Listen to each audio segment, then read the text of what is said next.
गुजरात से दो दृश्य निकल कर आ रहे हैं। पहले महिपाल मकराना का दृश्य हमने 2-3 दिन पहले देखा था, जब उनकी गिरफ्तारी के दौरान उनकी टोपी नीचे गिरती नजर आई थी। आज महापड़ाव के दिन, महाआक्रोश के दिन राज शेखावत के साथ भी कुछ वैसे ही दृश्य निकल कर आए हैं। और उसके बाद प्रश्न बहुत बड़ा हो गया है कि क्या पहले महिपाल मकराना की टोपी का नीचे गिरना, आज गिरफ्तारी के दौरान राज शेखावत की पगड़ी का उछलना, ये राजपूत समाज को और आक्रोश की तरफ तो नहीं ले जा रहे हैं?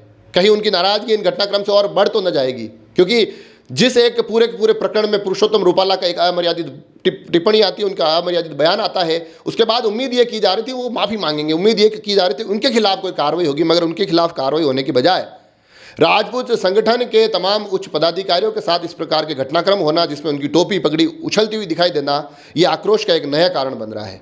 कहीं ना कहीं राजपूत समाज को लग रहा है कि उनकी बात को दबाने की कोशिश हो रही है और उनके नेताओं को अपमानित करने की तमाम प्रक्रियाएं चल रही है। पुलिस प्रशासन की ये व्यवस्था का हिस्सा होता है, उनकी जिम्मेदारी होती है कि जब इस प्रकार के कुछ संवेदनशील विषय सामने आए तो उनको बड़ी ही संवेदनशील तरीके से ही संभाला जाए।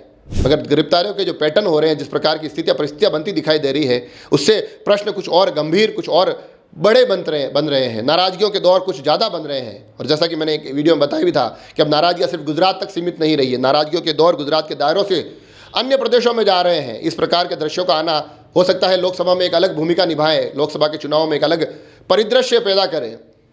तो अब यहाँ जो आज के दृश्य निकल कर आए हैं, उसके बाद अब देखने वाली बात यह होती है कि जो आंदोलन पूरा राजपूत समाज कर रहा है, पुरुषोत्तम रूपाला के खिलाफ मुखर है, भाजपा का विरोध कर रहा है, उसमें ये टोपी और पगड़ी के उछलने के दृश्य भी एक क्या भूमिका निभाते हैं?